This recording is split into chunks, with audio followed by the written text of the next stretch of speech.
You're listening to the Joel Martin Mastery Podcast, your source of music news, stories, and 2-hour deep dive interviews with bands that have sold over 80 million albums.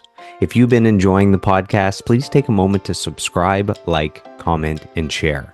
Now let's dive into today's episode.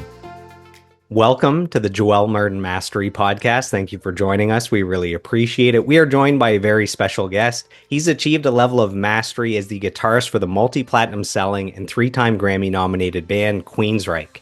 The band has sold over 30 million albums, and their album Operation Mindcrime is widely considered one of the greatest metal albums of all time. So welcome to the podcast, Michael Wilton. Michael, how are you? And is it true that as a kid, one of your heroes was Bruce Lee? Yeah, I mean, growing up, I really got into Bruce Lee movies. And at some point, as I got a little more into my teens, I started taking Kempo karate and, just kind of getting into the whole Buddhist kind of thing, the Zen thing. What I saw in Bruce Lee, which reflected in my life, was a discipline. And, discipline is a key word to making things happen. And I just, I learned that. It was kind of my mantra, and I just really looked up to, his fighting style and just as a human being. And have you kept up with martial arts over the years? Because there's a lot of rock musicians and metal musicians that do martial arts on the road. So I can think of a guitarist from Five Finger Death Punch, Maynard from Tool, the singer and guitarist from Trivium. They're all heavy into martial arts. So I'm wondering if that's something you've kept up with. A lot of people do that on the road, maybe to stay out of trouble. Unfortunately, no. I mean, I respect everything about it, but it's something that takes a lot of effort. And, as a full-time musician and just your life is consumed. It's, we're so busy all the time, with the business and, as well as family. I mean, there's never a time. It's like, hey, you want to take up fishing? Well, no, because then it's like, okay, I got to get a fishing pole. Oh, I got to get a fishing license. Oh, I got to figure out how to fish. Oh, who has a boat? It's like all these things start stacking up and take you away from your path that you're on. So I think, more as kind of just entertainment, sometimes we watch MMA fighting, in the bus and things like that. And but it's purely entertainment now. Maybe that's one of the secrets to your incredible longevity is just that monomaniacal focus on music, which is your love and your passion. Yeah, I think, like I said, it's discipline, it's attrition also. It's a little bit every day rather than trying to read the whole book in one day, absorb it over time. That I think, everybody gets so antsy, right? They get so, oh, I want it all now. I want this now. Oh, okay, like that. But, they don't take the time to absorb things and slowly let it ingrain into your psyche, your body and your mind. And that's something I think, with all the distractions in the world, especially social media, it's like, kind of lost focus on what's really important, I guess. So I like to start these interviews by sharing with our listeners how the guests and I know each other. So, it's important as a musician to network, to build community, to foster relationships. So in our case, a few months ago, I did an interview with Strange Advance keyboard player Robert Bailey, he's played with Alice Cooper, he's played with Jimmy Page from Led Zeppelin, and he was featured on one of the Queensrÿche albums. So when I was promoting the Queensrÿche clips from that interview, you shared a few of them, you commented on a few of them. That put us in the same orbit in the, the online universe. And that's how we ended up here today. And I like to start off these interviews powerfully. So I reached out to Robert Bailey, and he provided some kind words for one Michael Wilton. So I'm going to read through this quote for you here. So Rob says, I was filming a video in Miami Beach with Paul Jans when I got a call from the assistant engineer at Vancouver Studios asking if I might be interested in working on an album with this band called Queensrÿche. I must admit that at the time I was not aware of their hallowed status in the metal pantheon. When I returned to Vancouver, I confirmed an appointment to go and meet the band and the producer, Peter Collins. Rest in peace.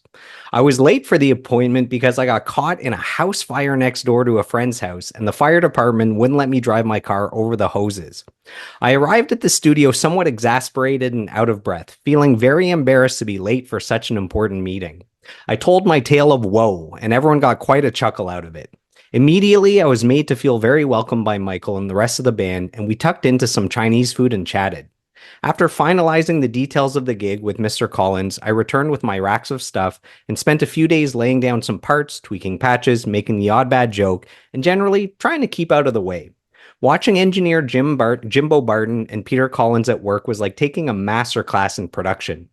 Michael and the rest of the band were so welcoming. At one point, it was time to do the background vocals for Best I Can. Peter said, Rob, do you sing? Next thing I knew, I was in the booth with Michael and 3 other band members doing gang vocals. It was one of the many delightful, surreal moments I've experienced over the last few decades. All too soon, my parts of the sessions were done, and I honestly had no idea how big that album was going to be for the band. I'll always be grateful to Michael and the rest of the band and Peter Collins for being able to share that experience. I recently caught up with the guys in Seattle. Drummer Casey Grillo is a fan of my metronome app Groove Clicks, and the guys are sounding better than ever. A real thrill to see them basking in the hometown love. Thank you, Michael, and I wish you and the band continued success. You guys are top of the heap. Much love, Rob Rescue Bailey. Wow, that's really kind of him to say. That's nice. Some kind words there. So people look at you today as this rock star, this rock guard, this someone that's at the top of their game on their instrument, but they haven't seen that it's a long journey to get to where you are today. So I would love to take it all the way back to the beginning, and we'll work our way through your life, your career, your discography. So right back to the start, where did this love of music come from? Is there maybe an earliest musical memory that comes to you when you think back? Sure. I mean, I was born in San Francisco, California, and my mother at the time, her brother was playing bass, and I was always amazed by that as a very little kid, right? So, we got the news that we were moving up to Seattle, and Alan had got in a motorcycle accident and got killed when he was 16 years old. And subsequently, I inherited the bass. So I had it shipped up to Bellevue, Washington. That's where we were living at the time. And, I just plunked around on it. My dad had a great record collection, all types of music, but, he introduced me to more of the rock stuff because that's what I was interested in, because I was a young, teenage kid, right?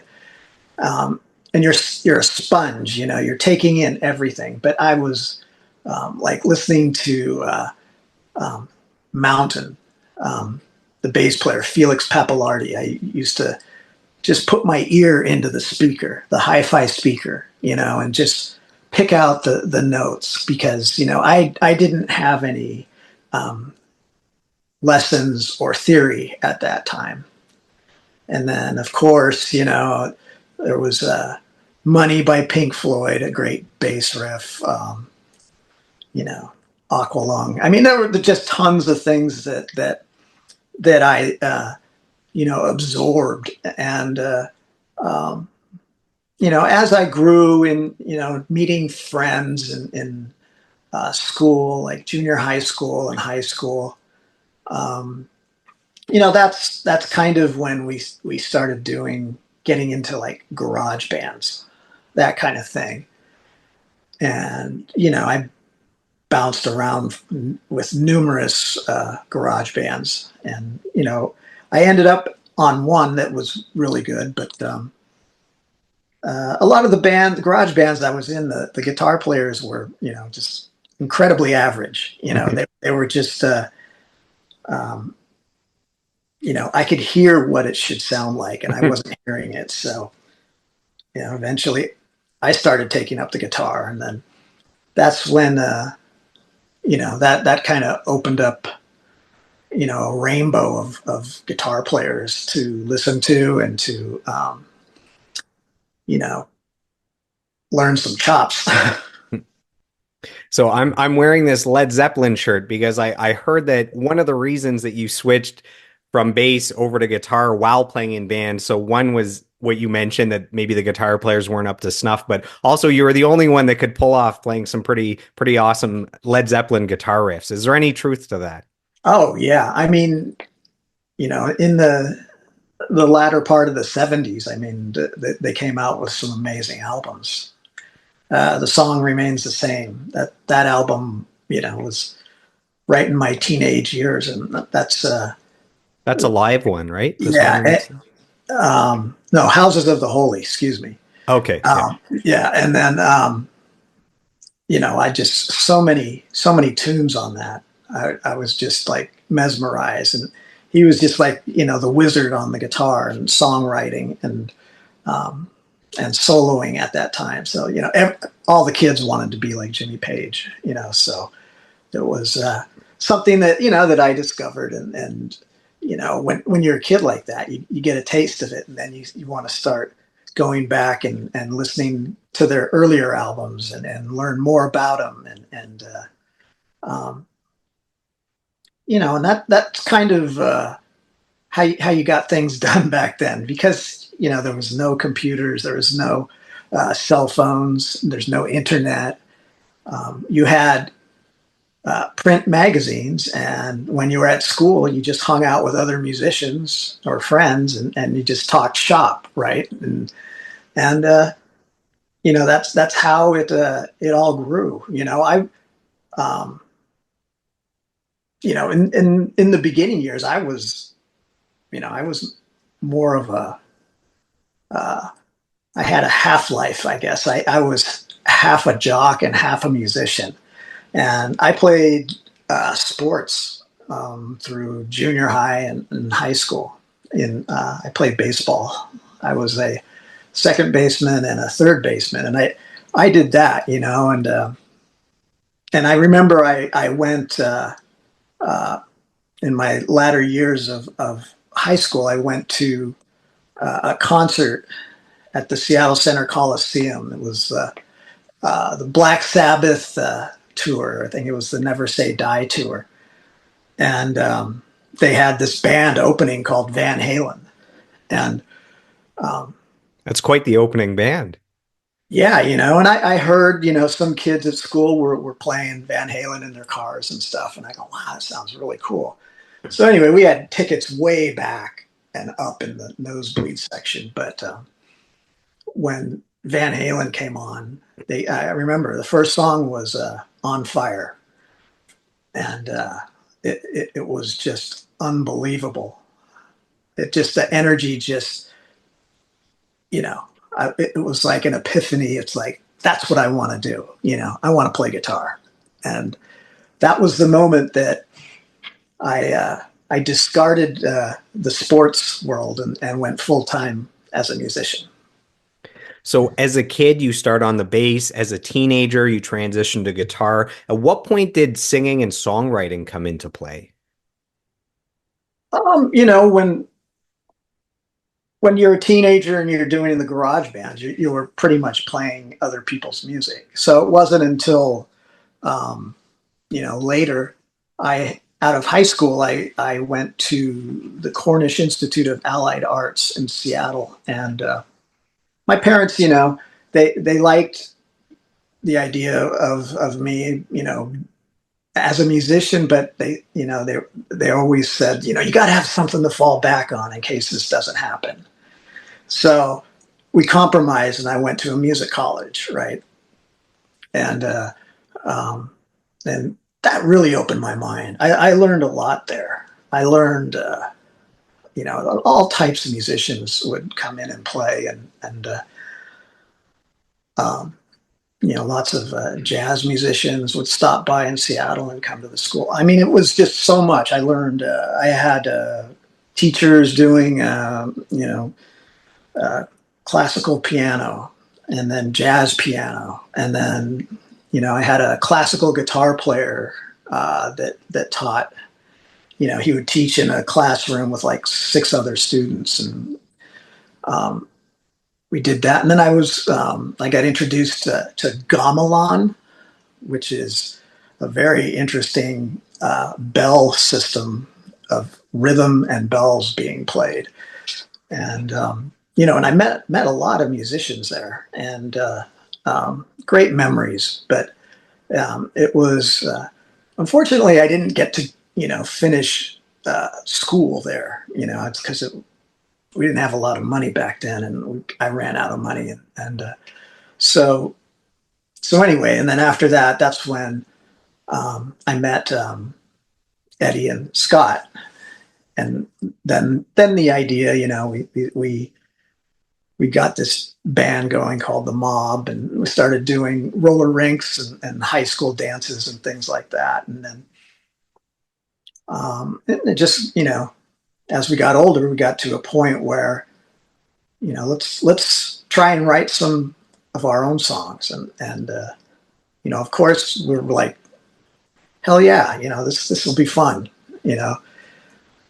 but it's something that you gradually have to keep doing to get proficient in, and it's like knowing how to write a song, or how to come up with an idea and manifest it into something bigger than what it is. And but yeah, and that was probably when I was between 18 and 19 years old. And we had I was out of high school and out of college, and we had day jobs, and and that's kind of when we were a gang, a band of guys, and we really were interested in hanging out at the record shops and looking at all the import section of all the metal rock records that were coming in from Europe and the UK. And we would listen to those bands. We didn't want to listen to the top 40 that was on the radio. So, and that's kind of, how it all just started there. We had all these influences, from, Sabbath, Maiden, Deep Purple, Yes, Pink Floyd, you know, just tons of Rush. I remember, yeah. So we kind of went that path as far as what we all liked.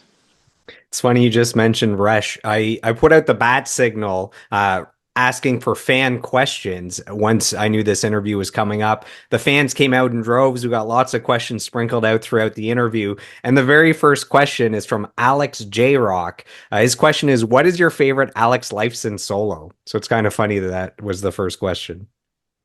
Oh my gosh. I mean, mean, where do you start with someone like Alex yeah. Lifeson?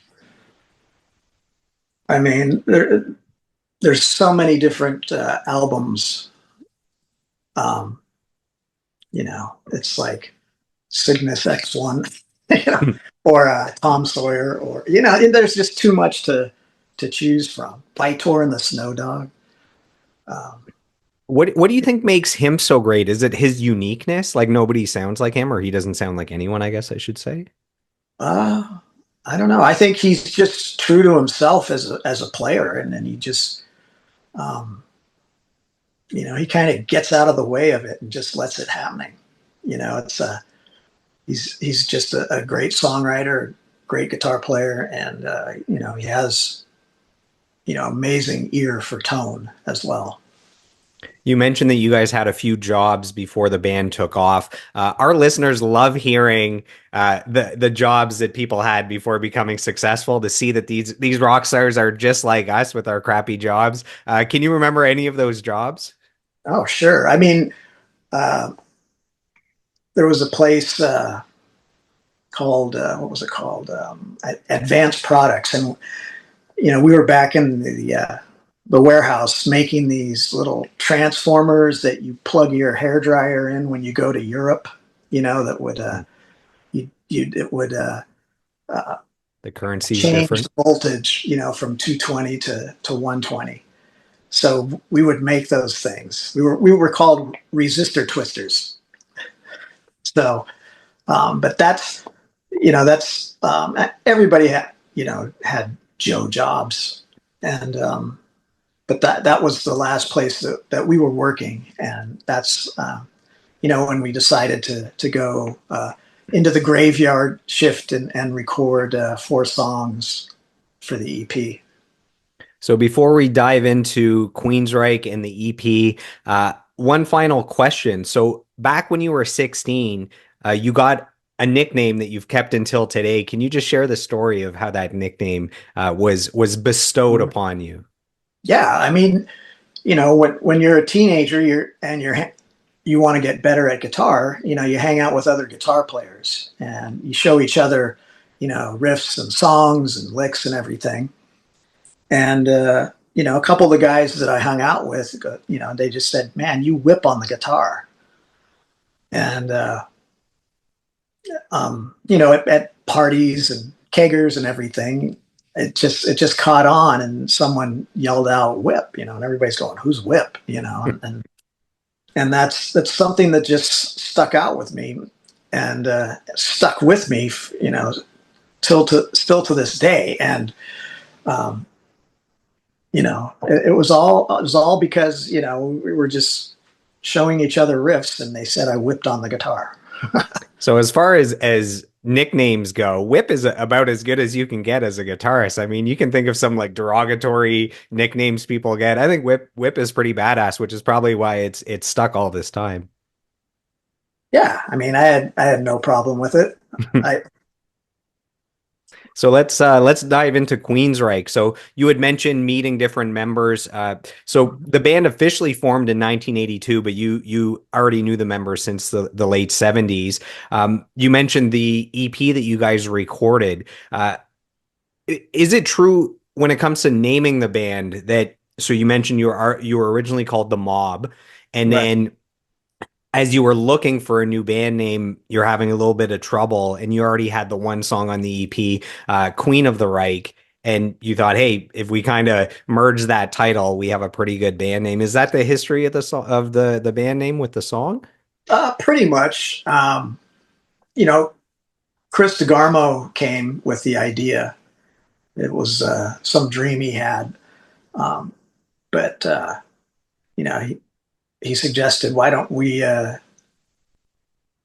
take from the first song and put it together and spell it differently.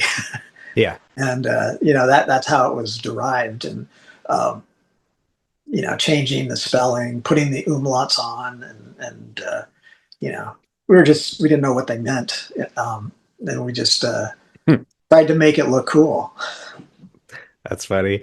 So you guys recorded and released the EP independently. What kind of opportunities presented themselves once you had this physical product that you could give out like a business card that was undeniable to show that, hey, we're talented and you guys should get behind us, whether it's booking us for a show or finding management or finding a label?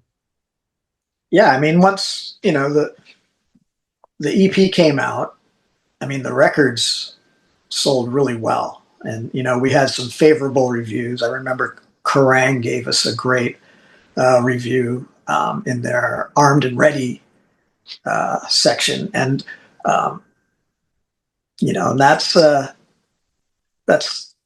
news travels fast, to the record companies. So then um, we started uh, touring, and not playing the clubs, but our first couple shows were in the Paramount in Portland and Seattle.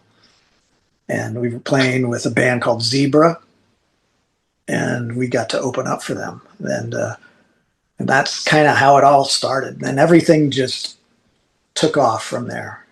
Um, and because we did really well in selling cassettes and albums, that's when we locked in with EMI America at the time, and they signed us, and we got some tour support money and and started That's touring, always nice.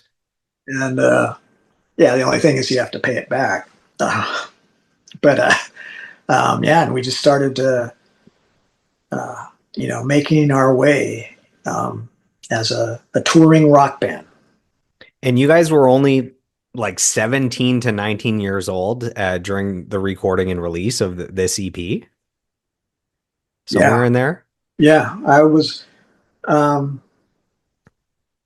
yeah, we were young, And do and you it's think like, do you think that worked in your favor because you're just like hopelessly optimistic, about the future, just young and naive and just we're gonna do this?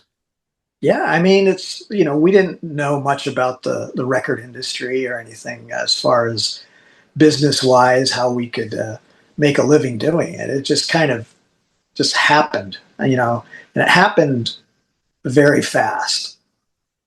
And, we had to take advantage of opportunities, and we did, and we took off. And what thoughts, memories, emotions come back to you now when you think of that period of time around that EP? I mean, if you look at the career you've had, everything stems back to the success of that EP. I mean, it must be this amazing time when you think about it. Yeah, I mean, it was a great time. It was, the early 80s, and music was, a great career. Once MTV started, and more record companies started popping up, and it was, and people were buying albums. Yeah, it was awesome. And do you remember the first time you heard the band's music on radio? I'm assuming it's from Queen of the Reich, but maybe it came from the debut album after. No, it was um, when we were working our day job at that place that we were making those transformers, for hair dryers. Um, we were in the back warehouse, and they had a radio on, and I remember um, it was I think KZOK, and we heard, because we had recorded this, we had a cassette of the four songs and hadn't done anything really with it, and all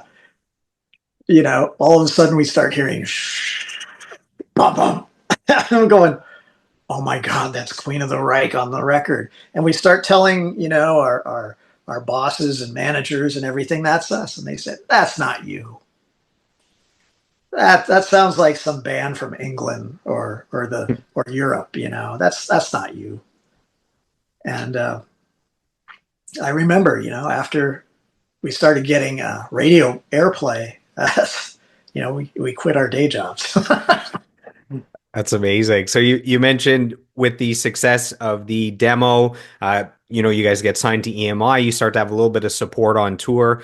You ended up touring with Quiet Riot and Twisted Sister. There's a show with Dio as well. What was it like way back then, that early on in your career, to be able to play with these legendary bands? I don't know if they're already legendary at that point, but they're definitely legendary now.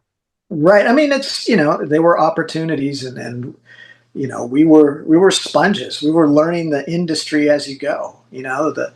Um, Lots of mistakes are made, and that's how you learn. But we got these opportunities to play with these bands, and it was, all of a sudden it's like, all right, I think we're legitimate now.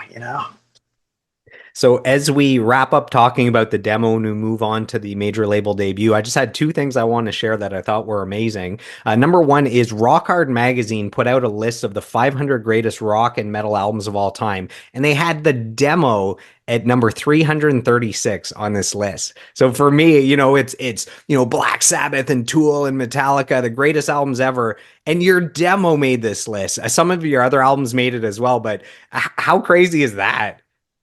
Yeah, we were kind of known as the musicians band. All the musicians that we toured with and that we met and everything knew about us. We hadn't exploded yet. So, and because we were, kind of a guitar band, uh, we were just known as, where we toured because we were opening up for bigger bands. So the other thing that blew my mind is this independent four-song demo went on to go gold in the US, selling over 500,000 copies. Uh, did you ever think that was even possible? That's like a shocking number of sales of a demo. Yeah, I mean, it's, obviously as the other albums came out, the sales increased on all the prior. The back catalog. But I think it was uh, Rage for Order or Mindcrime when everything else started going gold. So you guys signed with EMI with a major label in 1984. You release your major label debut, The Warning. This album also goes gold, selling 500,000 copies in the U.S. alone. The single "Take Hold of the Flame" was an international hit, specifically in Japan. Why do you think it took off in Japan of all places? I don't know. I think we made a big impact going to Japan and playing and doing a video over there, and the fans just really grasped uh, the early music like that, and the hard rock music, and but it was like that pretty much everywhere we went. It was we were the hot band of the moment. And is there a different vibe playing to a crowd in Japan versus, I don't know, the US or Canada or somewhere? Can you actually feel a different vibe in different Oh countries? yeah, I mean the Japanese audiences were very polite, very Okay. orderly. Um, Like a polite applause after each song, or right, yeah, not it's like very quiet during in between songs. Whereas the U.S., everybody's gung ho and having fun and partying um, but it's different everywhere. Um, Generally, like the South American crowds are very passionate about their music, Hmm. um, Th- and does it's that just show up in the form of like moshing or crowd surfing? How does the passion kind of come out? Screaming, singing? it's yeah, they would sing our guitar solos. Oh, wow. That's cool for you. Yeah, yeah. We'd we'd start some of the shows with Anarchy X and Revolution Calling, and the double solos in there. They would sing those. That's awesome. That's Uh, pretty awesome. yeah, here in Canada, Montreal is known as having the best crowds. At least in Canada, and anytime I've gone to shows in Montreal, the crowds are just insane. Have you experienced that in Montreal at all? Oh yeah, I mean, we love coming to Canada and playing, but obviously the bigger cities are more where it's happening. And yeah, we love Montreal. We have a lot of fun there. Amazing. So the warning comes out.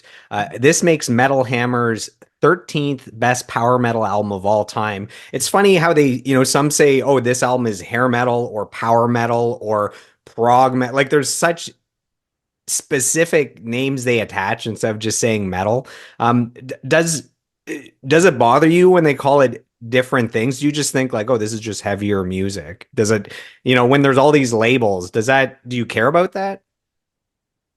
Not really. I mean, it's to us, our music is personal and can't really describe it. It's just you know, it's what we are. as far as our influences and how we write and everything. And um, we're a little bit metal, we're a little bit prog, we're a little, we're melodic. Um, so, but we're kind of in our own little genre, I guess. And is it true that the mixing of the album, The Warning, near the end of the recording process was kind of taken out of the band's hand? They had somebody mix it, and you guys have never really been happy with the way the mix sounds. Is that true, or is that stuff of lore? Well, the Warning was recorded with James Guthrie, This who, is Pink Floyd, right? yeah, he worked on the Wall, and we had something very special going on, and yeah, but uh, EMI heard this, and they had invested in this, and they wanted someone that was less experimental, I guess, and more pop oriented to mix the album, and so it got taken away from James. That's kind of it. It was more kind of sad, I guess. But the songs stand on their own, and the guy that did it, Val Gray, did a great job. And but yeah, I mean, it is what it is, and it's the songs have taken on a new life, and um, so. But yeah, I mean, it's.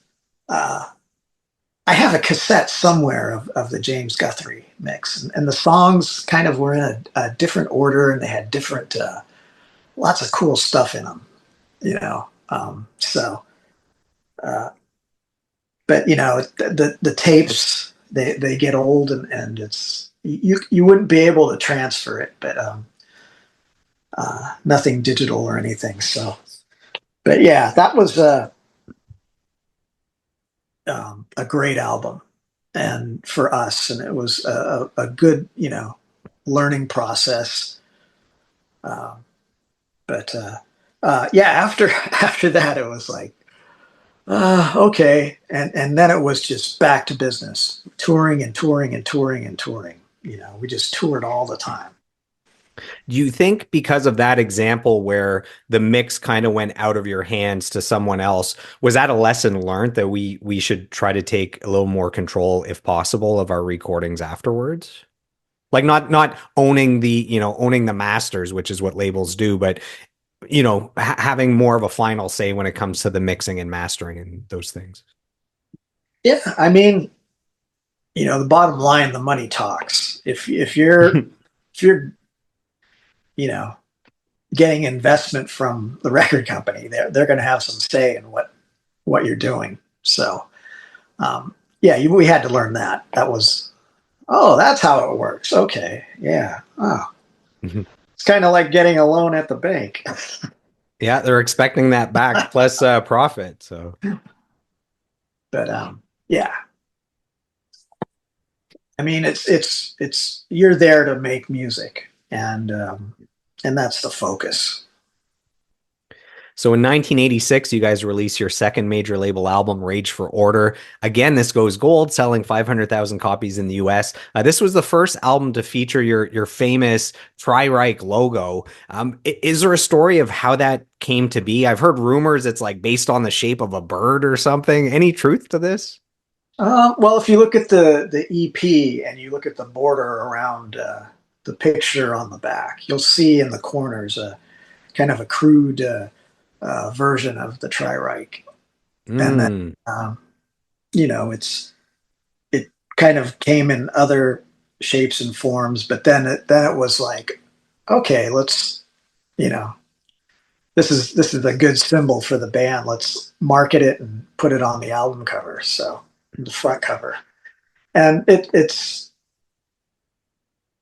I don't know the origins of this, the symbol. It may Other people may know, where it originally came from, but yeah, it's just kind of stuck with us. It was kind of there right from the start on that demo. Right. It was. Yeah, and it's become, you know, obviously, you know, just a symbol of the band Queensrÿche, and it's cool, right? So it's like people get that tattooed on their arms and backs, and wherever, um, it's just synonymous with us. Is someone getting the logo tattooed on their body kind of the highest level of um, praise you can get? I mean, that's their body, it's forever. I feel like that's such an honor. Yeah, I mean, it's on social media, we have someone that collects all these photos of everybody's tattoos, and and they post that, and it's amazing. It's you know, it's pretty amazing. So it's really hard for bands to sound unique with the amount of music that's created globally. I mean, how can you actually sound unique when there's so much music and so many people? But in your case, you guys from the start have had a very unique sound, um, blending different genres and with your proficiency on your instruments. How important was it for you guys right from the start to try to create something unique versus kind of copying what's popular at the time? Yeah, I think we made a conscious effort to uh, stay away from the whole rock star image and that kind of thing. We wanted to be considered musicians, and so let the music do the talking, that kind of thing. Um, and that's kind of how we just ran with it. Um, and it's uh, as far as the cosmic ability and influences of everybody in the band to make this type of music. It's pretty amazing because it's it's everybody's input that makes it so great and so unique. Um, and and it's you realize that you have something special. So Definitely. we have a fan question sent in from Kirk Thanasis. His question is, do you plan to re-release Rage of Order on vinyl and add extra tracks from the demos of that album? Uh, Maybe he's trying to wish this into existence. well, when I think EMI remastered it, they put other live tracks on the CDs, and um, but those old albums are owned by the record company. So what they used to do, basically, whenever we release an album, then they would re-release one of the old ones, like with a remastered version, or with extra songs on it. And um, but you know I think if there's anything that we do that we want to recreate, it would be obviously live versions. I don't think we would re-record anything. I'm not into that. I think what we have done is the way it should be. I don't want to go back and erase things.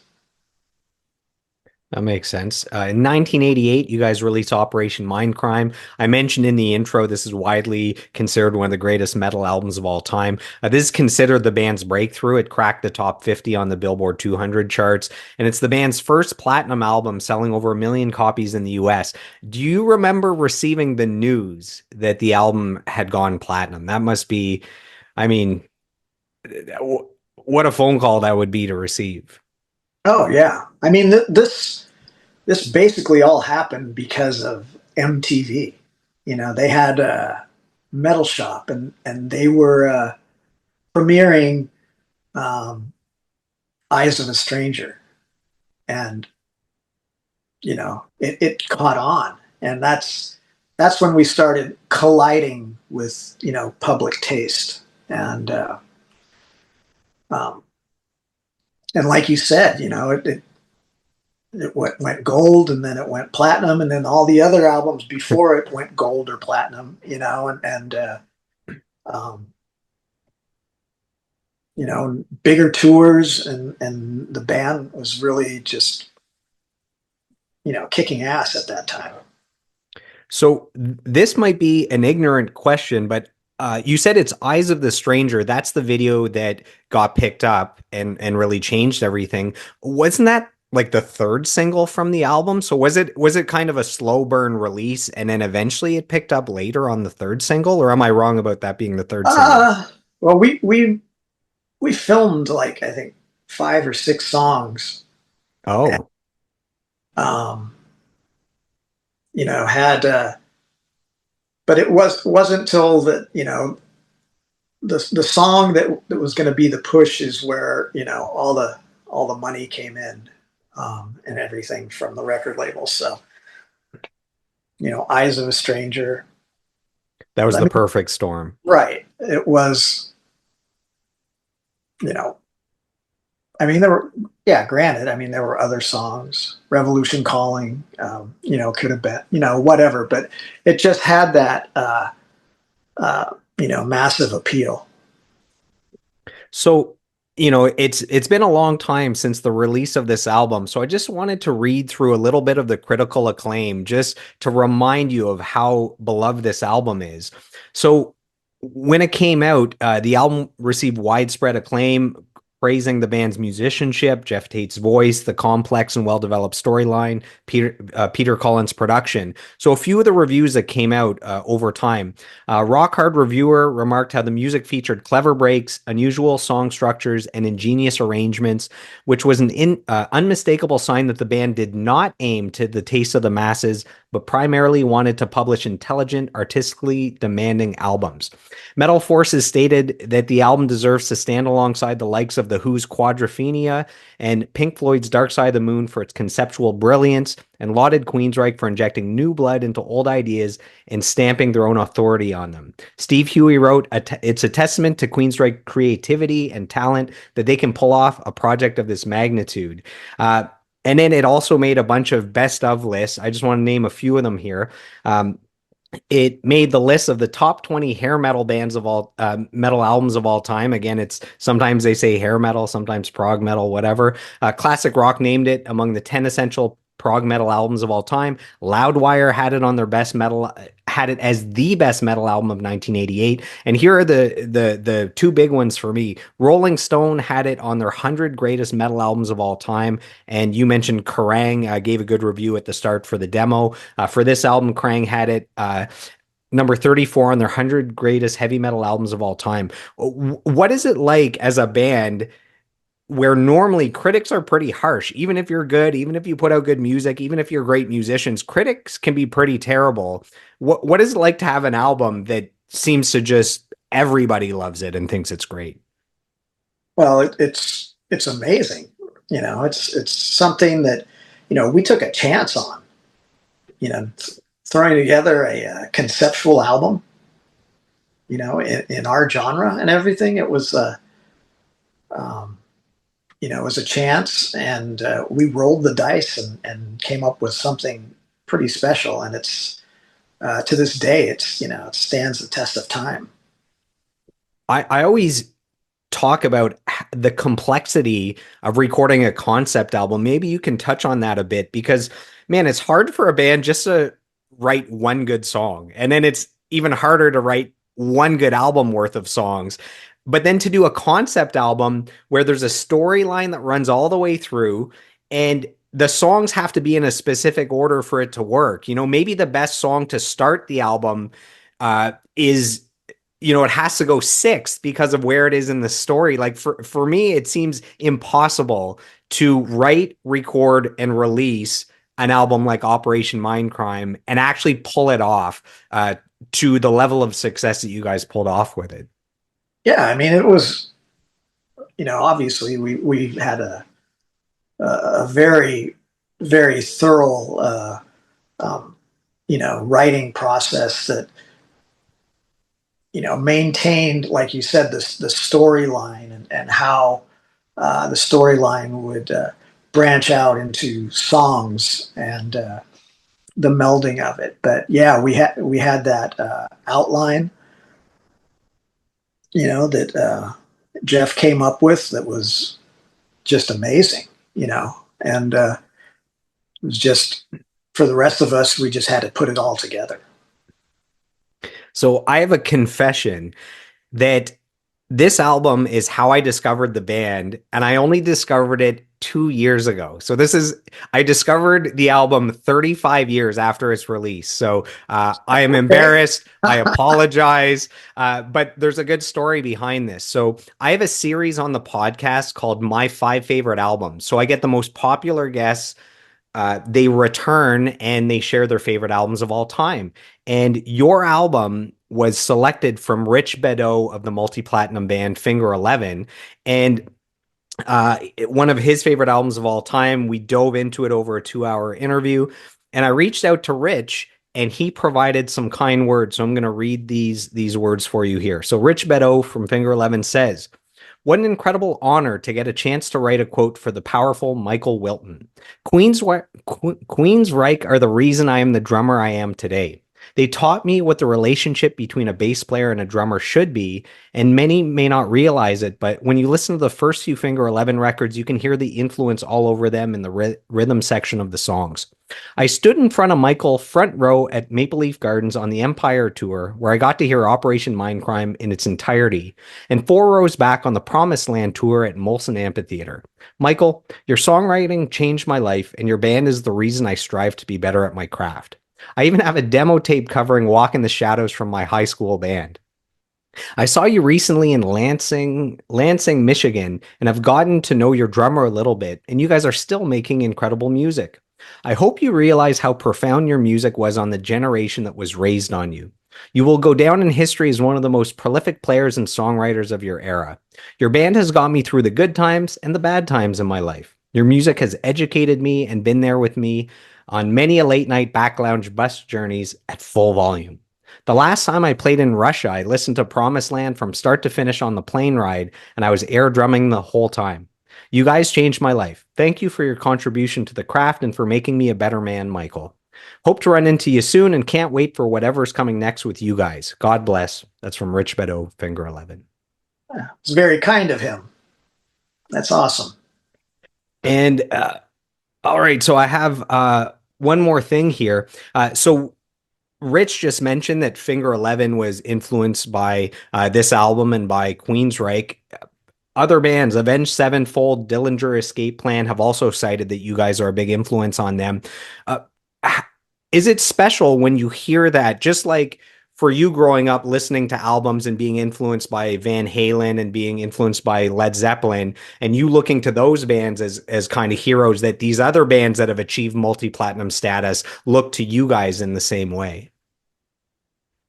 Yeah, I mean that's an honor actually, but we're not really too aware of all that's going on around us. I mean, uh, like all the tribute bands and all that. There's so many, and it's just it's mind blowing that that people would want to play your music. You know, it's like wow. But yeah, I mean, it's something that I think like I said in the early days, we were kind of the musicians band, and we made a big impact on other bands. So, and it's still true today. This episode has been brought to you by the Women in the Music Industry podcast. It's hosted by music producer Rob Wells, who has worked with global superstars like Justin Bieber, Ariana Grande, and Selena Gomez. Through his 1 hour interviews, he shines a spotlight on the remarkable women who are breaking barriers and making their mark in the music industry. Some of his notable guests include Morgan Lander of the multi-million selling metal band Kitty, and Pam Shane, who co-wrote Genie in a Bottle for Christina Aguilera. If you're a fan of the Joel Martin Mastery podcast, you'll love the Women in the Music Industry podcast, which is available on all platforms. So with Operation Mindcrime, you guys received your first Grammy nomination. So the song I Don't Believe in Love was nominated for Best Metal Performance. What did it mean to you to receive that Grammy nomination? I mean, that's the highest honor that a musician can get, and it's your country acknowledging your talent, your hard work, and your music. Yeah, I mean, like I said, I mean, those were great times, big times, and that's when we collided with the public appeal, public taste, basically, and all these great opportunities happened for us, and it was just I've got lots of awards from that era, and it's um, every once in a while you got to pinch yourself and look back at what you've achieved, and you know it's very special. It's we've been doing this 40 years, and I'm still doing what I wanted to do when I was a teenager. So, um, but yeah, I think at that time the music industry was just exploding, and the economy was exploding, and um, CDs were now everybody's rebuying everything on a CD, and it's like it was awesome. Is that an MTV Moon Man behind you there? Yeah, That's yeah, for one of the that's music the one. videos? Yeah. That's so cool. And what's the plaque behind you? Let's see, House of Blues in Los Angeles. When you sell it out, they get you a skate deck. And you That's so cool. put, put the artwork on it. And then the plaque over your other shoulder looks like it's for a gold or multi-platinum album. Yeah. Well, this is when it was double platinum. We got these, and multi platinum, and the video went platinum, and all those albums are very special. That's awesome. So one final thing about this album. So Operation Mindcrime is on the list of the best-selling concept albums of all time. And I looked at all the other albums on that list. And man, these are the greatest albums of all time. So you have Pink Floyd, The Wall and Dark Side of the Moon. You have The Who, Tommy. You have David Bowie, Ziggy Stardust. You have a newer one is My Chemical Romance, and then you have your album. I mean, that's such an incredible list. Is that also just one of the best honors you can get? Yeah, I mean it's amazing. Now we're in all these metal books that the best metal album of the 80s, and we're in all these lists now, and it's great that people like to write about us. So that's very cool. Yeah, I have some what's it called? I don't know, but we're in it, and it's like, hey, look at that. All right, Yeah, it's cool. yeah, it's nice when it's cool to be in magazines or someone to make a list online, but now people are actually making these big physical books, the 500 greatest metal albums of all time and the best concept albums and all that. So it's cool to have, on your table or in your bathroom, a book that you're a part of. Mm-hmm. It is. So let's dive into the album Empire, released in 1990. So 4 singles: Empire, Best I Can, Silent Lucidity, Jet City Woman. This goes 3 times platinum. So this has sold over 3.5 million copies. Silent Lucidity goes to #1, nominated for 2 Grammys. My question is, almost no human being will ever achieve this level of success. All the millions of musicians around the world that aspire to be successful, even those that are successful, almost none of them will know what it's like to have a 3 times platinum album, the Grammy nominations, the #1 singles. Can you try to put into words what your life was like at the very peak of Empire, of the singles, of #1, of the Grammy nominations? Let us peasants know what that period of time was like. We were so busy. We were touring, I think, for uh, over 2 years on that album, and we were doing award shows, uh, and so what we were feeling, we were exhausted, um, and, uh, and the thing is, it's with Queensrÿche, we always, with each album, as far as a writing style, we try always do like a 180. We don't want the new album to sound like the last album. We always try and make everything different. And with with Empire, it was more about just writing songs, good songs.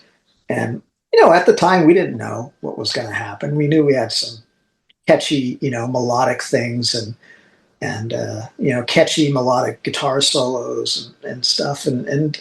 Um, and then the next thing you know, it's like, wow, we hit a home run. But then, where do you go from there? And it's like, okay, let's do another 180. Let's do the Promised Land. And of course, everybody wanted you to do another Empire, and it's like, oh no, it is what it is.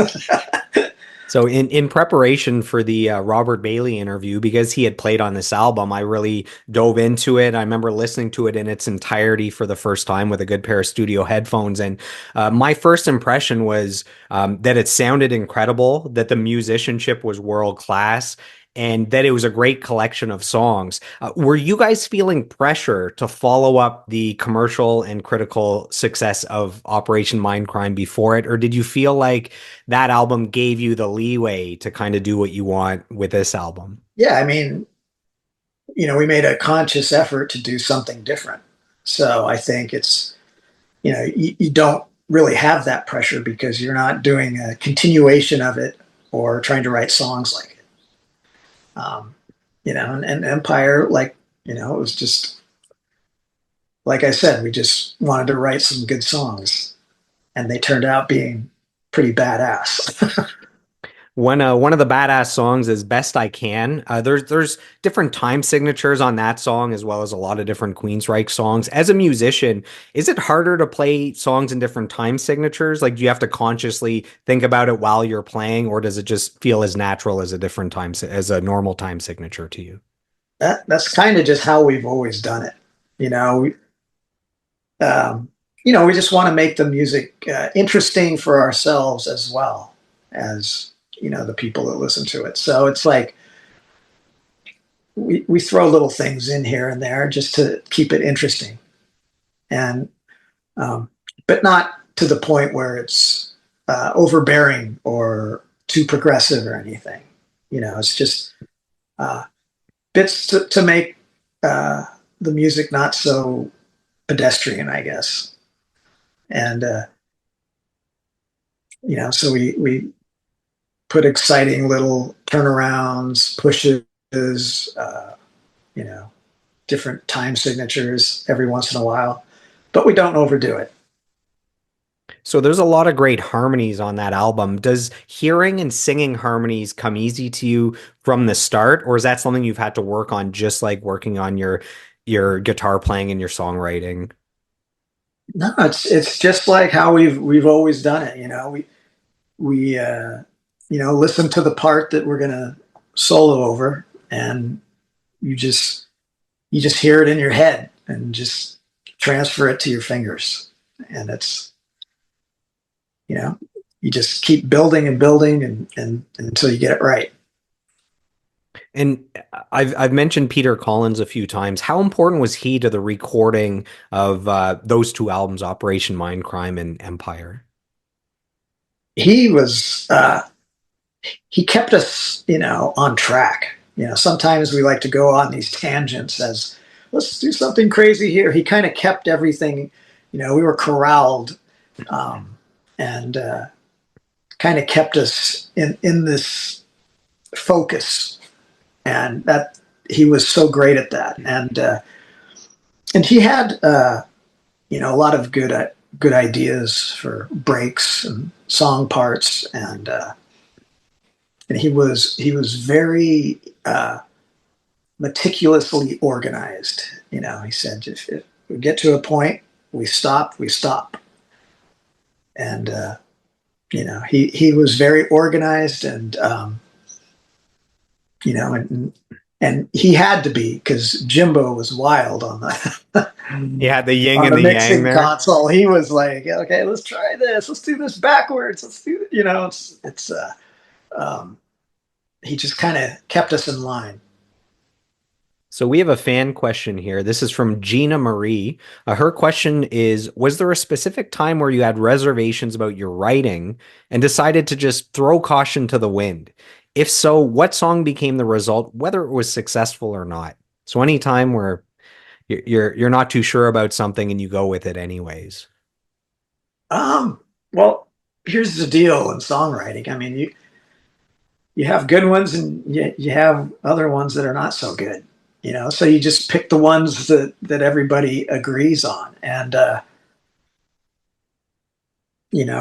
I'm sure everybody has writer's block, and uh, people get too burned out from the road and don't want to write. And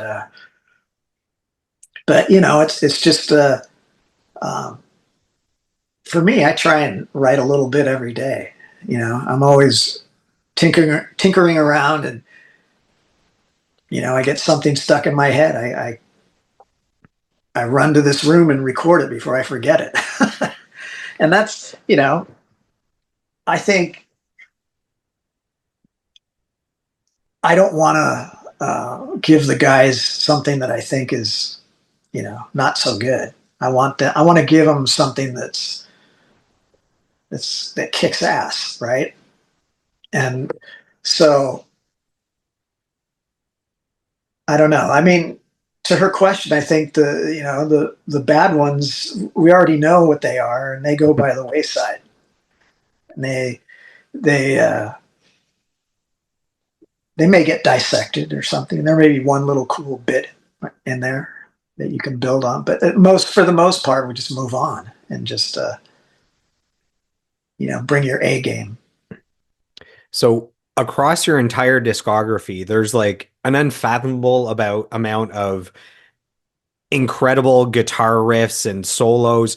Do you have a computer or a hard drive or a phone that just has a ridiculous amount of guitar riffs and ideas that you're kind of picking from as you go to make a new album? Well, the last few albums that we've kind of wanted to write fresh, so kind of on the spot. So I'm not looking at anything I've done in the past. I'm looking at just the inspiration of the day, and getting something recorded, and live with it for a couple days, and then come back and go, okay, yeah, this is pretty cool, or nah, I'm gonna delete this. But I think it's something that is special to a group of guys, that everything that you create is new, or kind of new. We're probably ripping ourselves off blind, with all the riffs and, and melodies, but um, that seems to be the fresh approach. I mean, it's the stuff that goes by the wayside. That's stuff that goes on solo albums. So in 1994, you guys released the album Promised Land. This is the album that Rich Beto said he listened to in its entirety while flying to Russia. Um, there's so on the album, songs like I Am I, there's kind of like an Eastern sounding guitar on it. Where does that worldly sound come from as an influence for you? You mentioned back in college that teachers were bringing in stuff that wasn't your standard instrument or standard sound. Does it go all the way back to the college days? I think it goes back to your influences. I mean the Beatles, they had a lot of Eastern stuff, and Yes was very progressive, and you I think you just you pull from all those bits that uh, of influences that made an impact on you creatively. And um, I think that's part of the joy of recording is coming up with something like I Am I. it's an interesting song. But yeah, I think it's at that point in time,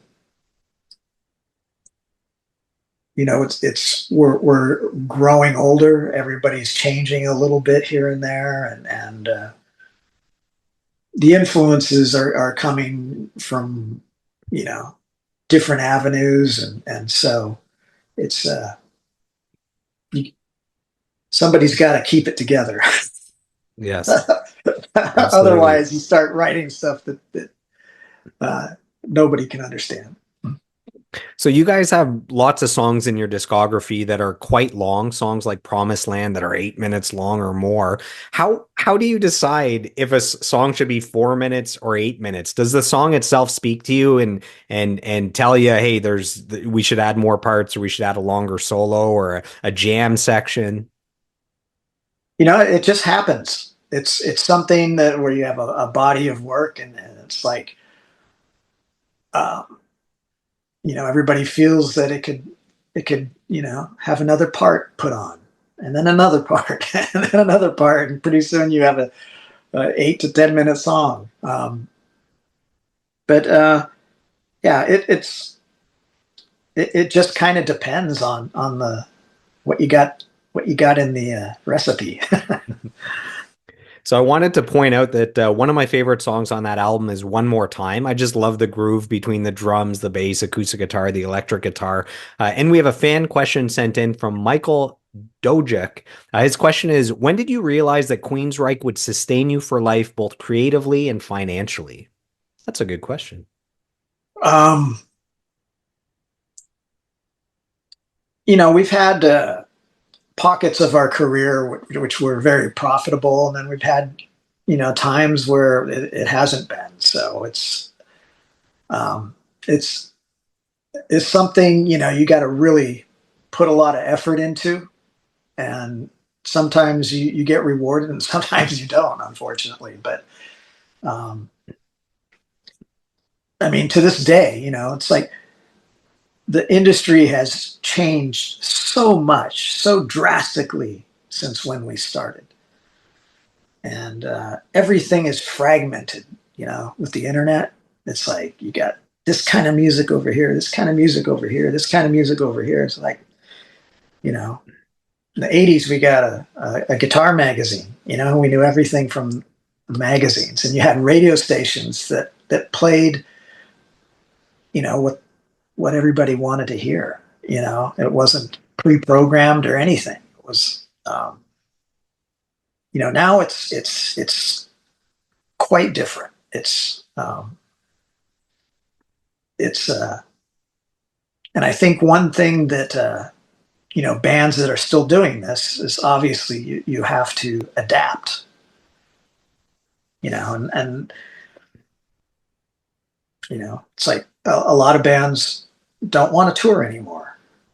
Because it's traveling's too hard on them because they've gotten older, or um, it costs too much money to make a record, or um, yeah, I mean, it's you get to a point where I think, as I grew up in my family and everything, you learn to live within your means, and we get by. We're not extravagantly rich or anything like that. We make a decent living, and we love what we do.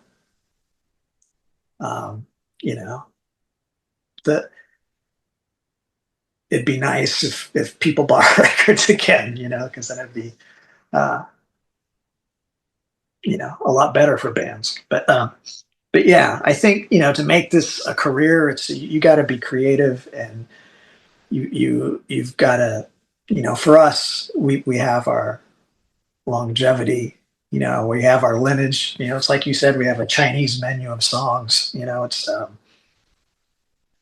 and it doesn't hurt that we had radio hits in the '90s, and um, that helps. So, but yeah, it's tough out there right now. It's very tough, and it's fragmented. It's scattered. It's Um, you know, it's harder for bands to survive now. Hmm. In 2006, you guys release Operation Mindcrime 2. So this is the sequel to your beloved album. I wanted to ask you about Ronnie James Dio. So he plays the role of Dr. X on that album. And, I remember flying back from Cuba. I watched a documentary on Ronnie James Dio. Man, this guy was so inspiring, so talented. What a powerful vocalist. You guys, I mentioned you guys way back around the EP, you got to open for Dio. I think it was a hometown show for you guys. And then to have him on this album all those years later, what did that mean to you? And was that kind of a full circle moment? Oh man, he was just the coolest. I mean, the nicest guy.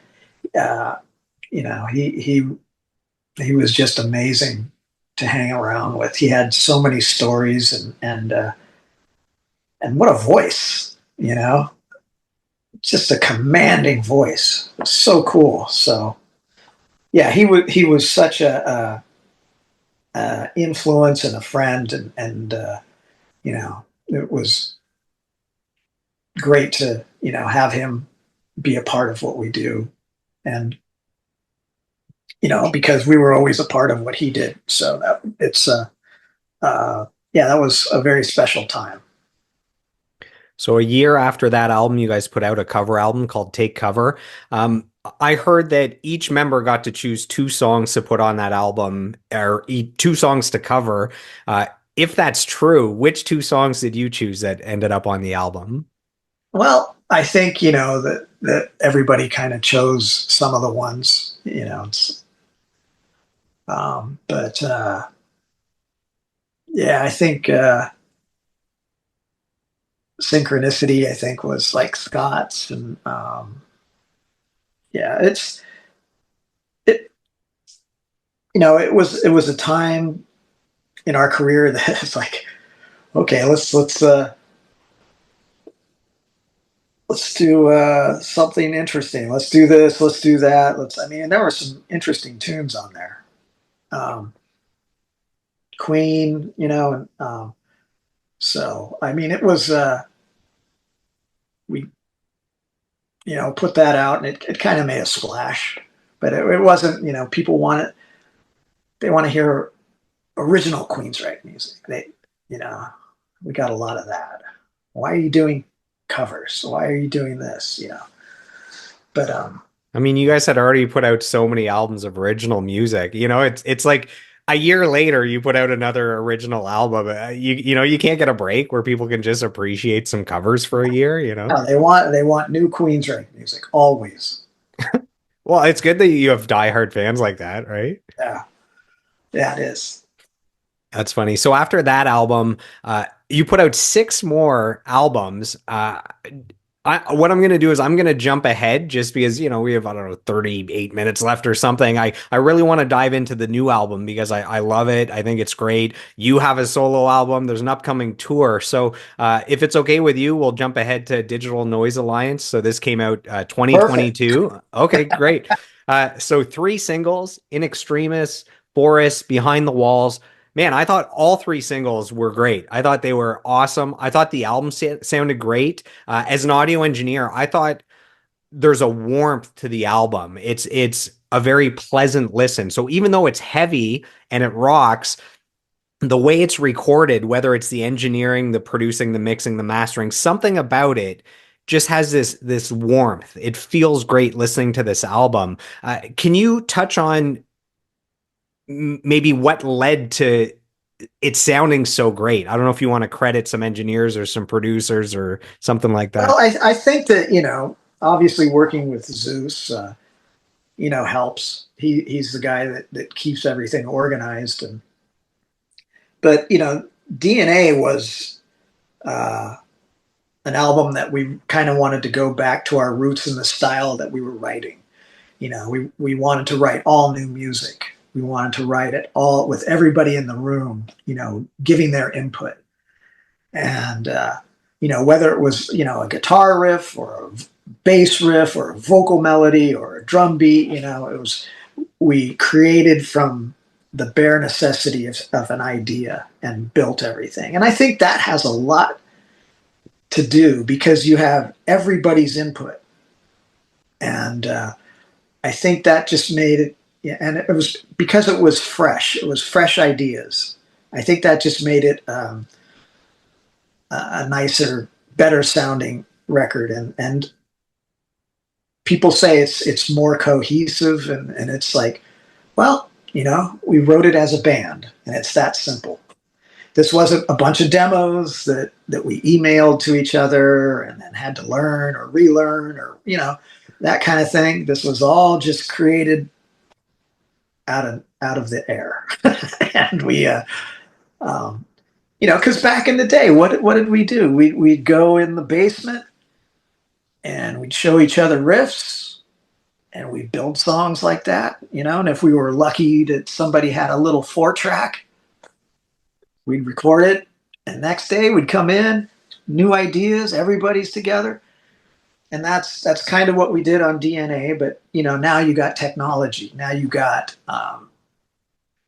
computers that you can organize everything, and you don't have to worry about remembering the great riff you just played. You can go on to something else. And I think, I don't know, maybe because it has the spirit of the way we used to do things. Maybe that's what makes it warm sounding to you. Yeah, maybe you can feel the excitement of a band that wants to be there and is excited to write these songs and work together with their friends.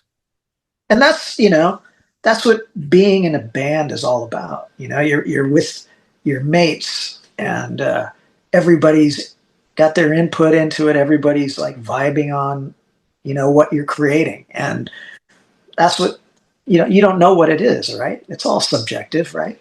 So, and, to come together with these ideas, that's what makes being in a band fun. So for our listeners who might not be familiar with Chris Zeus Harris, he also produced Rob Zombie, Hatebreed, Soulfly. You've done several albums with him now. What is it about him that keeps you guys bringing him back? He knows how everybody plays. He knows how everybody pretty much writes. And, I trust him. I trust him with my music, my riffs, my guitar playing. I mean, he's the conquistador right now. He's the guy.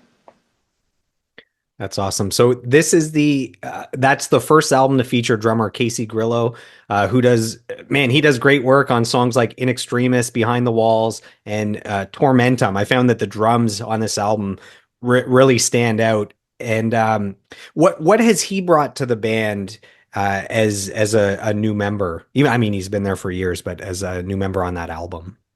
Besides just drumming input, he has ideas, vocal melody ideas. He brings like a fresh approach, to putting a song together. He has good input. It's not about just him playing the drums and go have a vacation. It's about being there and being a part of it. And he's awesome. He is a very talented player, and has a great feel for what we do. So I was able to infiltrate the Queensrÿche camp, and I got a quote from Casey himself. So Casey says, "Whip is more than just an incredible guitar player. He's family. From the moment I started working with Queensrÿche nearly 8 years ago, he's treated me like a brother. His loyalty, talent, and heart are undeniable, both on and off the stage." So that's from Casey. Yeah, and that's, again, when you're in a band with guys that are very creative, you have to get along as well. And that's half the battle right there. If you got a guy that's great, but he's a dick, that's no fun for everybody, right? That's no bueno. Yeah, so it's all about the music, obviously, and but how you all get along. We're all civil and friends. So the album has been getting some great reviews, including one from Blabbermouth. They gave the album an 8.5 out of 10, and they wrote Digital Noise Alliance promises to increase the momentum that has propelled them this far. It's a real joy to hear them back on such consistent top form. The glorious comeback keeps on coming. So that's from Blabbermouth. And then we had a fan question. David Corrigan asks, do you feel that the band's songwriting reached a new level when Todd joined?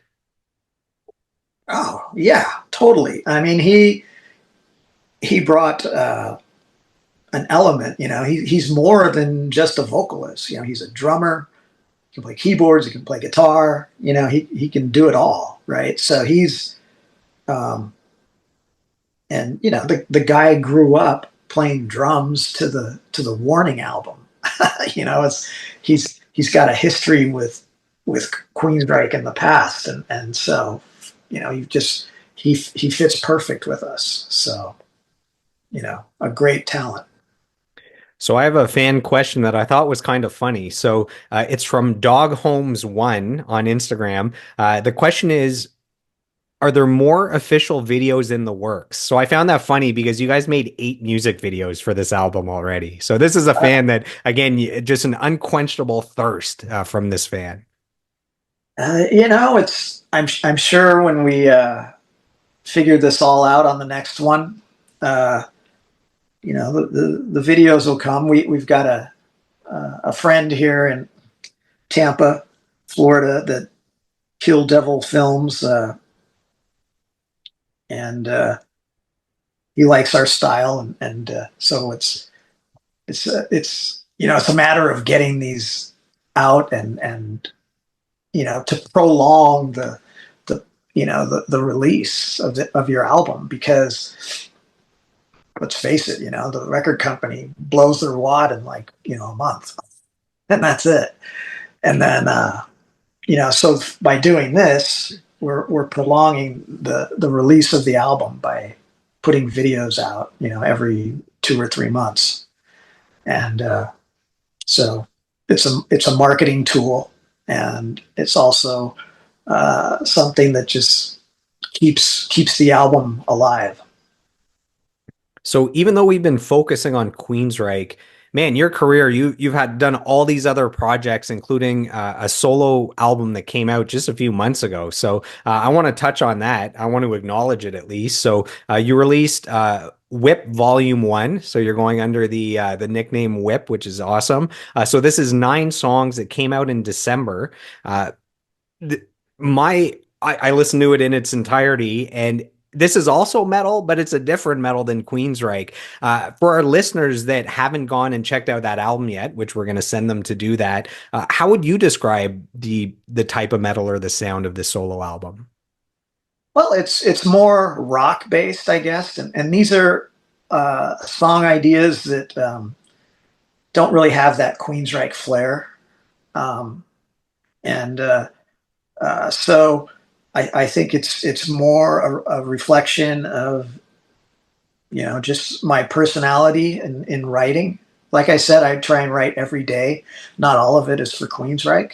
Some of it I've got influences everywhere, so I might sound like something that's more Beatlesque, or something that's more Thin Lizzy, or something that's not Queensrÿche. And so when you listen to this, obviously it's not operatic high-pitched vocals. It's just rock vocals. It's melodic, and it's me. So, but over the years, you do all these albums, and you have all these songs that may not have been right for the mood of that album, and they just compile on in your hard drives and thumb drives and iPhones, and so I'm in my 60s now, and I'm just gonna rework them and release them. And I've already got the next one mapped out. I was going to say you probably have several albums worth of I content do. that you could go through.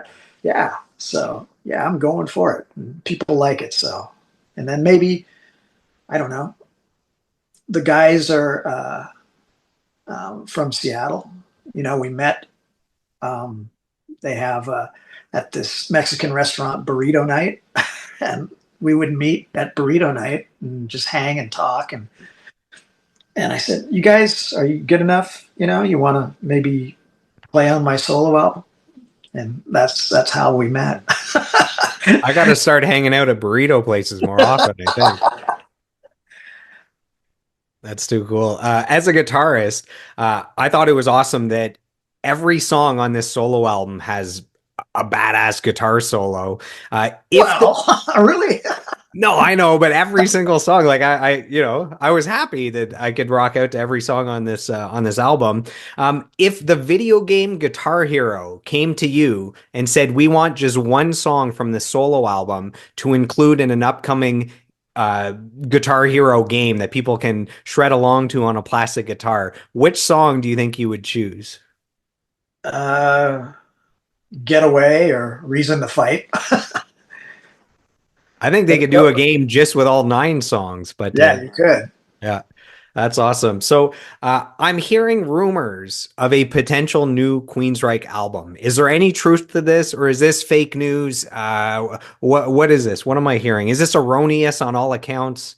Well, What's we going on? do we do have one record left with our contract with Century Media and Sony. So, and yeah, we're putting together demos right now.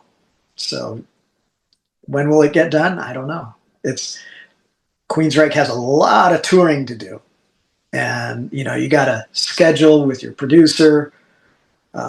So, but yeah, we've started writing demos, and we've got a good bunch of tunes, and uh, we're about ready to head to Europe, and then we do the Monsters of Rock cruise, and then we're heading to South America, and then after that, maybe we can concentrate a little more on the next Queensryche record. So because you're in the early stages where it's more writing the songs, it's recording some demos to flesh them out, nowhere near going into the studio yet. Are you thinking this would be at least 2026 or later? We don't know. Uh, That's fair. I have to Obviously, ask on behalf of the as fans, you somebody know. that you know,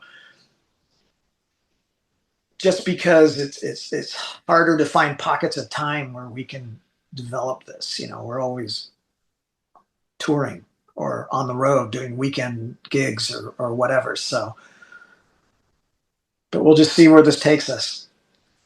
And w will Zeus be back producing this one? Yeah. Well, he's already, committed to helping the demos getting written. So, yeah, he's back. So I was wondering, with a career that spans over 40 years, was it hard not to be influenced by the music that was kind of the big thing at the time? So you've seen it everywhere from, grunge is big and then new metal and then hip hop and then EDM. Did you ever feel the influence of being pulled towards those things? Like how hard was it to stay true to your actual original sound? Yeah, I stay away from the trends. I don't, I respect what everybody does, but I'm on my path and I know what I like. And I think, um, it's that kind of stuff is great for what they do, but I've already got it laid out for me. So you're telling me you never once felt the need to put out a solo hip hop album? Maybe your stage name would be Little Whippy or something. No, never? No, it's look, I don't have time to do anything. To it's like I brought up, fishing. Hey, you want to go fishing? No, because it's going to take up too much of my time. It's like I have enough time. I have enough on my plate, with Queensryche, writing, and family, and that's it. Well, you got your priorities straight, which is good, right? well, it should be family, then Queensrÿche. Well, we weren't putting them in the actual order, Yeah, but yeah. so we have the last few fan questions here. So this is from Beth Norris Hill. Her question is, I'd love to know your view on how you gel with the current lineup and how that personal and creative process differs from the original lineup. And then I just want to mention, you said there's a bunch of Queensrÿche tribute bands. So she's in one from Minnesota called Queen of the Reich. Oh, nice. Um, well, on this album, it's going to be nice because I'm writing with Mike Stone, So when we started writing the DNA, I was the only guitar player, and then he came in later. So now, as far as writing now, I think it's going to be a strong record, very strong. So I would like to focus the rest of the interview on the live shows. So you guys have a massive tour coming up. So Mhm. this month, in a few days, I don't even know what date it is today, but January 31st, you guys kick off the European and UK leg of the Origins tour. Can you share with our listeners why it's called the Origins tour? Sure. It's basically it's the EP, which was our first release, and the Warning in its entirety, and in chronological order. And it was an idea that a promoter threw at us in Texas.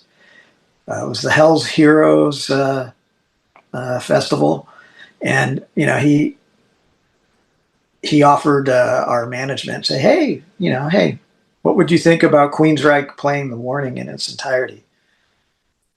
And so, we thought about it and threw it back and forth, and then we go, well, let's see if we can make a tour out of it. Well, here we are today. I mean, all last year we did 2 legs on it, and now we're taking it to Europe. It's something that is great. Um, but and we're getting a lot of people that go, well, you're going to do this with Rage for Order, you're going to do this with Empire. I don't know. I think we're going to do this and then concentrate on the next album.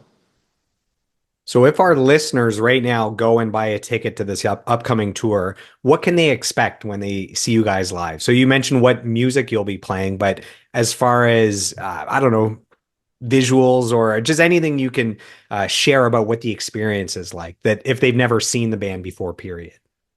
Well, I mean, listening to the album is great, but seeing it live, I mean, it's a different animal, and the energy is different, and you know, it's well worth to see and hear, and I think we have some props and things like that, but it's the music. The music speaks, and you get some people coming out that are from that era that are curious. They maybe they heard the Warning when they were in college or whatever, and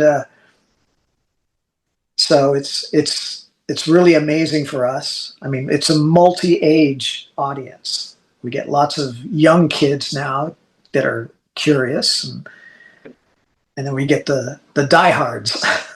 And you can see that from the stage when you look at the crowd. Yeah, they're you can tell old like us. So when I looked at all your upcoming dates, you have after that tour, you have some non-UK, non-Europe dates, including there's one date in Canada in Vancouver. As a Canadian, I'm curious if there's any plans in the future for maybe an Ottawa or Montreal date, or did I miss that on the last leg of the tour? Well, here's the deal. I mean, we have the possibility to do a full Canadian tour. I mean, there's so many places to play, right? So, and we like it, and Just don't come in the winter. It's too cold for you. right. That's the main thing. But so I think that's something that we're going to be concentrating on. Um, just because, there's so many, great musical cities. And, um, but yeah, we haven't played Vancouver in a long time. So that'll be that. I got a lot of friends in Vancouver. So that'll be a good time. So we have a fan question here, and to set that up, over the years, you guys have toured with some of the biggest bands in rock and metal. I mean, the list here is wild: Iron Maiden, Guns N' Roses, Metallica, Judas Priest, Def Leppard. The fan question from George Weisbrod, definitely butchered that name. His question is, what was your favorite band to tour with as Queensryche on the bill with other bands? I mean, there were numerous great ones. Obviously, Dio, because he was such a gentleman and gave us anything that we wanted, and but also the Metallica and Justice for All tour. That was great, because we got to experience the whole Metallica scene, and got to hang with the guys, and had a great time. So I think probably those two are probably the you know, and then recently, Judas Priest, Rob Halford's awesome. So uh, great bands to tour with. So we have our final two fan questions. So JW Shaw asks, of all the world tours and places visited, is there one wild, crazy night that sticks in your memory to this day? And if suitable, details, please. Uh, Any I mean, any PG-13 stories or any nights that you were know, memorable. every every tour is an adventure. But yeah, I mean, it's we've had great times. The bigger festivals like Wacken, uh, the Monsters of Rock festivals. In the '90s through Europe, Rock in Rio. Um, yeah, so Do those feel like a reunion with the other musicians that you've been friends with over the years and other bands? yeah, on some of them, it's like in South America, we're doing the Monsters of Rock festivals down there, and that's Judas Priest and Scorpions. So we'll get to see them again. So, final question. This is from Brandon Barnett. His question is, looking back on your 40-year career, is there anything you would change or anything that you regret? I wouldn't change anything. It is what it is, and I made it what it is. If I screwed up, I screwed up, but I wear it on my sleeve. You know. And as far as everything that was written, it was needed to get to where we are today. So, um, yeah, I wouldn't redo anything. So, just a few more questions. This is a hypothetical. So, let's say it's the distant future. I don't know, it's 100 years from now, and most of today's music has dissipated, no longer available. People aren't aware of it. However, one Queensryche song is still being played. People are still listening to it. What song would you choose that you think best represents the band? Doesn't have to be the biggest single, but just I don't know if it's your favorite Uh, Queensryche song or what you just think would be best to represent. Maybe Empire. Maybe they're building a new empire in the future. Who knows? Oh, so it's more of like an anthem for that time. Okay. I wanted to do kind of a career retrospective because sometimes, like you mentioned, when I asked what life was like at the peak of popularity around the Empire album, and you're like, look, we were just they were working us so hard. It was just one day at a time, working the band and looking forward. So I like to give a retrospective. So I'm going to break down the band's career very quickly. So you guys released 16 studio albums, 5 live albums, 5 compilation albums, 7 video albums, and 1 EP. 34 music videos and 36 singles. Now, here are some accomplishments: 20 singles charted, 11 albums were certified gold, platinum, or multi platinum, over 30 million albums sold, and nominated for 3 Grammys. So, if you think all the way back to recording that 4 song demo as teenagers, could you ever have imagined the level of success that you actually achieved over this 40 plus year career? No, not at all. We had no clue. like I said, we just took advantage of opportunities and believed in ourselves, and we worked hard, and things happened. So with that crazy list of accomplishments, do you have any dreams in your heart that you still haven't attained that you're working towards, or are you a man fulfilled after all these years? No, I mean, I'm always thinking in the future. What am I going to do next? So, yeah, I mean, more Queensrÿche albums and more Whip albums. Final two questions. When you look back on your life and career, what are you most proud of, and what are you most grateful for? uh, I'm proud that I stuck with it, and obviously the awards and the achievements I'm very grateful for. That's uh, that says it all.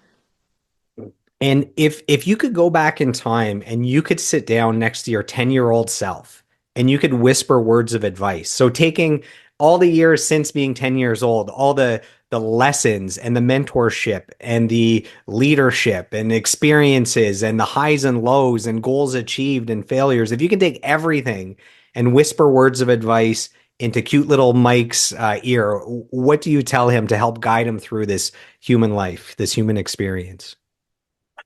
Wow. I mean, just try not to get too distracted, because you're going to get way too distracted, and start honing in on your skills now. Get to work. And here's a little advice: your baseball career is not going to last.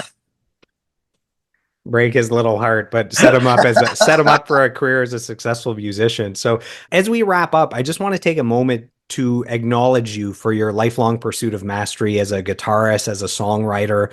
I want to acknowledge you for having the courage to dream big and to actually pursue that dream. I mean, you accomplished more than most musicians will ever accomplish. And not only that you went for that dream and you accomplished it, but you've continued to honor that dream over decades and decades, and you're still focused now. I mean, anytime I ask you anything about something outside of music, you bring it back to, no, man, this is music. I only have so much time. This is the focus. And I feel like that really speaks to your passion for music and following that dream. I want to say thank you for all the great albums that you guys have released over the years. I mean, your albums are the soundtrack to the lives of millions of people growing up over the last few decades.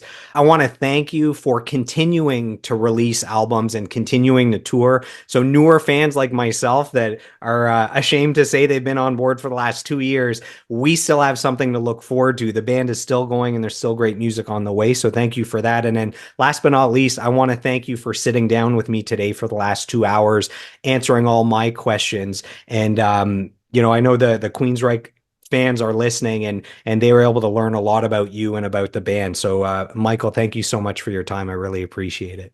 Well, thank you so much, and thanks for having me. And to all the fans out there, thanks for the support over the years and believing in Queensrÿche.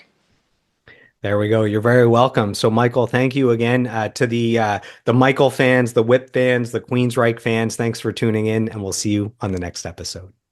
All right. If you've enjoyed today's episode, please take a moment to subscribe, like, comment, and share. Who would you like me to feature next for a 2-hour deep dive interview? You can let me know in the comments.